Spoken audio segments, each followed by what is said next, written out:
Welcome to the Jack and Pat podcast. This is going to be episode 6. I am Pat. And I am Jack. And today's topic is the best blockbuster of this summer, which is the summer of 2016. For anyone who doesn't know. What year it is. Yes. Blockbuster, anything that makes over 100... has a production cost of over $100 million, I think, is a safe bet to say it's a blockbuster, right? Mm-hmm. There's been a few this summer. You want to start with you? What do you think is the best blockbuster of the summer? There were many decent movies this summer that came out, and there were also some that were not good. Well, this hasn't been a great. I said decent. I didn't say not great, but decent. There's been some shit piles. You mean like Independence Day? Yes, that will not be appearing in this podcast. That'll be on our edition of the worst blockbusters of the summer. I'm probably gonna have to go with. I know you had your hopes on this one too, but Star Trek Beyond. I am totally going with Star Trek Beyond. I thought that was good choice. I'm a huge Star Trek fan. I honestly think the first Star Trek, the 2009 one, was probably in my top 10 favorite movies of all time. Really? Yes, it really is. I've watched it so many times. This past summer I've watched it so many times. But the third one I saw twice, and both times I saw it was just amazing. Everybody, I think most of the people who were in that, Chris Pine, I think he did really well. It's like an episode of the original series. Yeah, it's definitely more get back to original adventure-y type stuff. It had plot twists, a couple of plot twists in it that I liked. If you're hearing any noise right now, it's just some crazy kittens going on, making a lot of ruckus. But anyway. We can't afford a studio, so. Yeah, we can't afford a studio, so a room full of kittens is the next best thing. But, so I think it had a couple of plot twists. I think, what's his name? Who? Elba. Idris Elba. I liked his... Crawl. He played Crawl. I liked his role in that movie. I didn't know he was actually going to be in it. Oh, you didn't? No, I didn't know. Because he's under all makeup, basically. Yeah. So that was fun to see. Just a great movie all around. They did a lot of advertising for it. It wasn't as bad. The marketing campaign wasn't that strong. No, but it wasn't like too overboard. Like, in my opinion, Suicide Squad was everything. Well, that's good. That's called good marketing. Like that is true. That's they spend a lot of money on the marketing. Yeah, you look at this. Star Trek Beyond made $16 million opening weekend. Suicide Squad made $135. So. Yeah, but it's also Star Trek is also making more money in the next weeks. Like, you know what I'm saying? Like, they made a lot more money the second week than Suicide Squad did the second week. There was a big drop off for both. Really? Suicide Squad dropped 67%. No, it was 79. No, 67. Oh, really? Suicide Squad dropped 67% from first to second weekend. Star Trek Beyond, the first weekend made 60, the second weekend made 20, so 21, 22. So, what about you? What are you gonna go with? I was mixing Star Trek Beyond, one of my choices, but another one of my choices is Captain America: Civil War. It was the blockbuster that started off the summer, made the most money of the summer. Did it really? Yes, it's already crossed $1 billion. It's the best reviewed, one of the best reviewed blockbusters of the summer. So it'd have to go with Captain America: Civil War, which is almost like a Avengers 2.5-ish movie. It really is kind of like it. It was able to do the Civil War storyline because of all the characters we've been through with them. Most of those characters we've been Tony Stark for 5 movies before, Steve Rogers for four movies before that. So you feel like kin with these characters. It's not like something like Batman v Superman where you have them fighting right away. You just meet Batman. You've had Superman for 1 movie, and then you're putting them against each other. You don't have much time with the characters before they turn. With Captain America: Civil War, they're friends. And then they're not friends anymore because of the Sokovia Accords and ideological differences and some manipulation. Not Lex Luthor type crazy manipulation. But some a little more believable. But I didn't like the villain Helmut Zemo. I didn't like him that much. He didn't play that big of a role in it. Well, he did, but it was just to get the character. It was more of a plot device. But to get the characters against each other. But like it was much more subtle than Lex Luthor. Like I'm gonna get this person. I'm gonna write Superman. I know who both of them are. I know who both the characters are. I know Clark Kent and I know Bruce Wayne. Their superhero alter egos, and I'm gonna send them letters and be like, "You killed your family. Yeah, I know. You let your family die. And Judge, jury, executioner, Clark Kent. I mean, I like Batman v Superman, but I can see its major flaws. But it's pretty hard to miss the major flaws. But Captain America: Civil War had no major flaws. It had barely any flaws besides the weak villain, which is a trait which Marvel movies have. So that's forgiven for me. But Captain America: Civil War, great film, one of my favorite films of the MCU. It's up there, top 5. If you would have heard that, go check our MCU top 5 list. That's up on our channel. True. So check that out. You know what? I just want to point out a quick thing. You just said how the villain that was just a minor thing, that very minor thing that was criticized in the movie. Yes. But you know what I don't understand? Everybody overlooks the Marvel thing about that. But meanwhile, I'm not gonna lie. In Suicide Squad's Enchantress, she was by far the worst villain ever. But everybody kind of thinks the same way about Civil War. How the antagonist in that movie isn't very good. But nobody really says anything about that. You know what I'm saying? They always. I don't know. I think that's a whole podcast in itself about DC movies. But. Well, Marvel, we've come to their heroes are so. I mean. The problem with Suicide Squad, you can check out my review on the channel. The problem with Suicide Squad aren't with the characters, besides Enchantress. The problem is with the plot and the story. It's not about... The characters were great in Suicide Squad. I loved all the performances and the characters. It was more about the actual movie. Meanwhile, the Marvel movies, they're always sound, plot-wise, story-wise, and just sometimes... the heroes are so strong that sometimes, like... Other stuff can be overlooked. Thor: The Dark World. Oh God. The Dark Elf Malekith. Oh no. Yeah, he's not that strong. The only strong villain is pretty much Loki. So. What's the name? What's the name of the guy in Iron Man 2 with Whiplash, the whips? Oh God. Yeah, not great either. No, not good at all. Most of them aren't great. Ronan the Accuser, was he that great? No. But Guardians of the Galaxy, the team is so strong that you overlook the villain. And he's not a bad villain. He's just a forgettable villain. Mm-hmm. Like, Enchantress is a bad villain. No. Doing her little dance. But, I don't know, spoilers, I guess. No. Trust me, you're not spoiled. The movie is spoiled in itself. I don't think it's... Well, I like Suicide Squad. So I liked it, too. It's a whole different discussion. I mean... Yes, I know. I had fun with it. We could do a spoiler. We'll do a podcast thing for itself about DC movies. But, yeah, I thought for some reason I think last summer was a little bit better in the Blockbuster. You had a Jurassic World, which I liked. It wasn't great, but it was like formidable. You had Age of Ultron, which I liked at first, and then I started liking a little less, but I still like it. What else did you have last summer? I can't remember. So there's a lot. A Man from Uncle. That was a blockbuster. No, it didn't make a lot of money, but I liked it. Ant-Man. You can't forget about Ant-Man. No, never. Sorry, Frank. Never forget. And also check out Frank from Ant-Man. He is on the television show Stranger Things. Yes, I know. That took me by surprise. Joe Crest. So check that guy out. Shout out to Joe. We're a big fan of Joe Crest. We should find his email. He's like that actor that is like so not well known. He probably has his email somewhere. Maybe we could interview Joe Crest.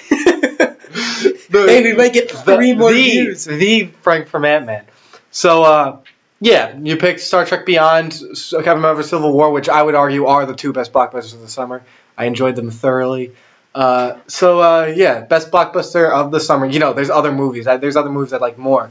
Like smaller movies, but Swiss Army Man. I think besides the blockbusters, I think my favorite movie I saw this summer was probably Swiss Army Man. That was such a funny movie. And there's a couple other I saw. Like was it? Yeah, what was that movie you saw without me? It was another. I saw a bunch. The Nice Guys. I saw Love and Friendship. Love and Friendship. I just saw this movie Don't Think Twice. It's about improv comedians. It was very good. I'll get my review out for that soon. So my solo review, Jack's not allowed in it. I'm not allowed to be in It's a solo club. the kitten studio during the time of. It's a solo club. But that's our discussion on the best blockbusters of the summer. Now we'll move on to our segment, Retro Review. And on this Retro Review, we're going to go back all the way to the year 2005. And a little film called Batman Begins. Batman Begins, it came out at a time when Batman couldn't been any less stupider. Like, you just had the two worst Batman films of all time with Batman Forever and Batman and Robin, Bat Nipples. Oh my God, no, Bat please. Credit Card. Stop. Mr. Freeze, Mr. Freeze. Bad Ice Puns, Ice to meet you. Oh my God. Oh God. Yeah, that's my favorite, Ice to meet you. Great Freeze pun. Oh, His whole dialogue is just ice puns. Ice to meet you. I think that movie, it's like, the movie is really bad, but it's not even like a movie where like you would have fun watching it. No, it's because just it's bad. It's just it's just unenjoyable. Bad. It's just so, both of them, Batman Forever and I can't even remember who was the Bat villains, and I know they're Tommy Lee Jones' stupid Two-Face, which was awful. No, that was Arnold really bad. Schwarzenegger's Mr. Freeze, Uma Thurman's Poison Ivy. Poison Ivy, yeah. Then you had Jim Carrey's Riddler, which was just god awful. All those. So this was a time where Batman, we needed a Batman. A revival. This is a time where there wasn't the trope is the dark superhero movie, and people are trying to get away from that now. But this is a time where you wanted a dark superhero movie, and that's when they delivered a film called Batman Begins along from the genius mind of Christopher Nolan, written by Christopher Nolan and David S. Goyer, and they got Christian Bale to play Batman. Everyone was happy about that. I love Christian Bale. It's an origin story of Batman, which you don't think you would need because everyone knows Batman's origin. His parents get killed, but they introduce him in. He gets trained by the League of Shadows. Yeah. In the comics, it's League of Assassins, but they changed a little. With Ra's al Ghul, Liam Neeson, the great Liam Neeson playing Ra's al Ghul, and one of my favorite actors, Cillian Murphy, playing Scarecrow. He was good. What? No, keep going. I'm just setting the table. Just setting the board. 2005, it came out to rave reviews, and thus a great superhero trilogy was born, the Dark Knight trilogy, followed by arguably an even better movie, Dark Knight. But we're talking about Batman Begins. What are your thoughts on Batman Begins? I'll just clear my throat. I think I really enjoyed Batman Begins.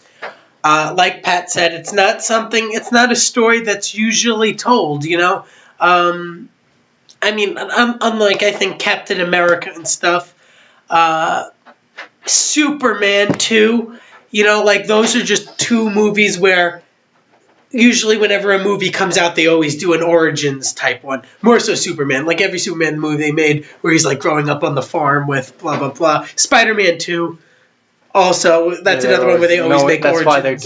That's why with Spider-Man Homecoming, they're not doing an origin. Yeah. So I think I really like that. Another thing that I absolutely loved about Batman Begins is that they were able to take, in my opinion, a not-so-good villain like Scarecrow and turn him into a really good villain in the movie. And like the comics and stuff, I was never a big Scarecrow fan. Scarecrow. But I thought he was really good. Ra's al Ghul. You know what I always thought? I always thought Ra's al Ghul, like until after I saw Batman Begins like twice.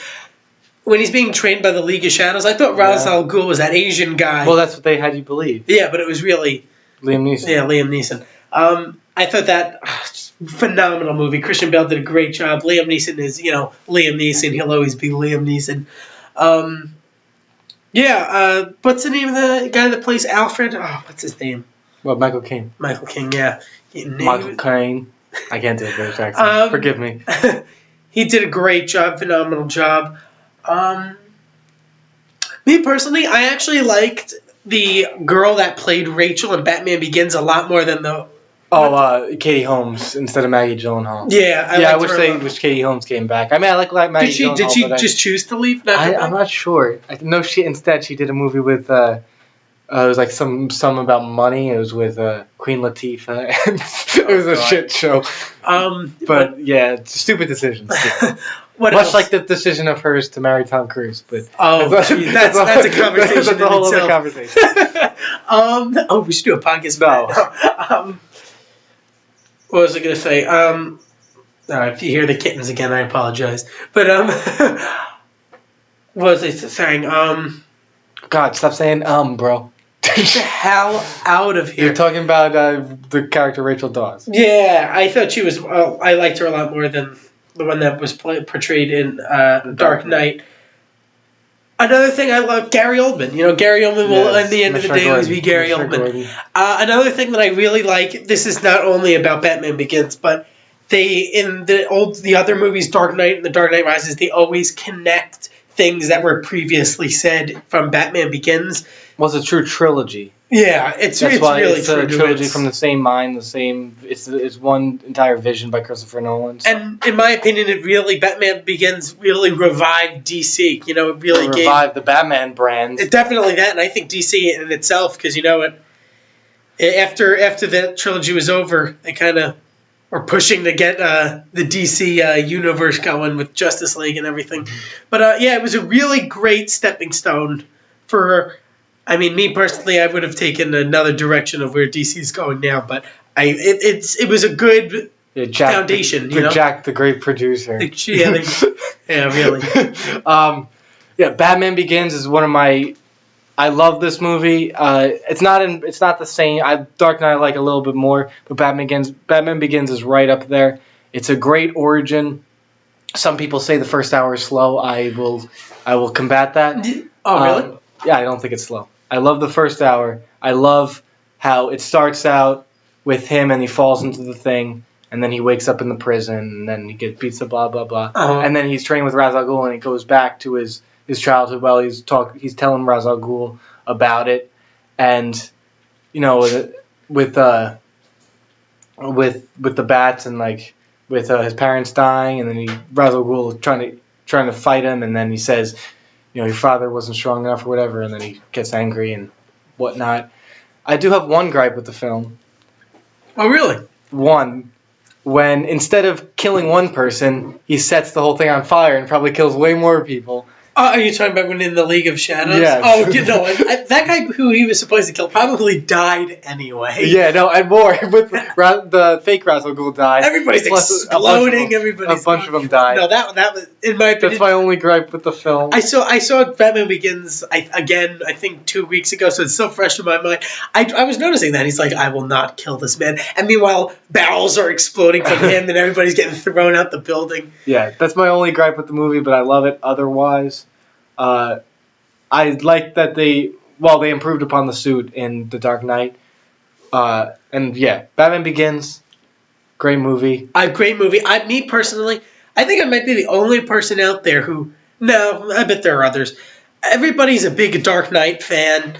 I love The Dark Knight actually, but my favorite movie is, I'm just putting it out there, is probably The Dark Knight Rises. Really? Out of all of them, yes. I don't know. I think I really liked Joseph Gordon-Levitt in that movie. Was that your Return of the Jedi instead of Empire Strikes Back? No, actually, you know what? I think. What do you think the debate is for Batman? Is it Batman Begins and Dark Knight, or Dark Knight? Batman Begins and Dark Knight. Yeah, so I'm going even more out there. A lot of people, because The Dark Knight Rises does have plot holes. But yes, it does have a few plot holes. But I don't know. I love The Dark Knight Rises too, but I just remember my experience of seeing it first. I thought it was I was like, it's better than The Dark Knight, and then I kind of returned to reality. You gotta consider, no, it wasn't as good as The Dark Knight. I feel that way about a lot of movies. It's when you first see them, you're just like so pumped up. You know what? That's exactly what happened with me at Thor. The Dark World. Are you kidding me? I am not kidding. You liked Thor: The Dark World? No. At first I did. I left the movie theater. I'm like, wow, that was an excellent movie. That was way better than Thor 1. And then I watched it again like 6 months later, and I'm just thinking to myself, I'm watching this movie. I'm like, Jack, how can you possibly think this movie was great? I mean, I'm not a huge fan of either Thor film. The first one is better. But I'm not a huge Thor fan. I'm excited for Ragnarok because of Hulk, because of all the characters. But I'm not a huge Thor fan. I like Loki. I like Loki. See, I think for people who watch movies like I do, and definitely like Pat, because he watches more movies than I do. But I think the best thing to do is watch it twice, because I think if you watch a movie twice, maybe not like right after, But like, if you watch it twice, you'll get a better idea, a better understanding of what you actually thought of the movie. Because I can totally agree with him. After you leave the movie theater, right after, there's always more hype or less hype than what it's supposed to be. So that's going to be our retro review of Batman Begins, the first installment in Christopher Nolan's The Dark Knight trilogy. And now before the podcast ends, I just want to give a shout out to Kenny Baker. R2D2, R.I.P. He died a couple days ago in his home in Preston, England. He was 81, and was he in Force Awakens? I think he played something. Yeah, they had him in. I think. Okay. I'm not sure. I can't definitely say to that, but I'm pretty sure he was in it in some way. Like they had a bunch of people from played the small droids and. I don't mean to be rude. He will always be irreplaceable, but at the same time, he is also very replaceable. I'm trying to pay tribute to Kenny Baker. Shut up. Yes. You'll forever be in my heart, Kenny Baker. R2D2. How old was he? 81. Oh, jeez. Yes, he was an old man, but does not matter. He will forever be in my heart. And on that note. We'll end the Jack and Pat podcast. I'm not going to give any plugs because that seems not fit for Kenny Baker. Yeah. Yes, well, so. I hope you put in some nice tribute music, nice, slow, and calm. Yes. So, R.I.P. Kenny Baker, dead at the age of 81.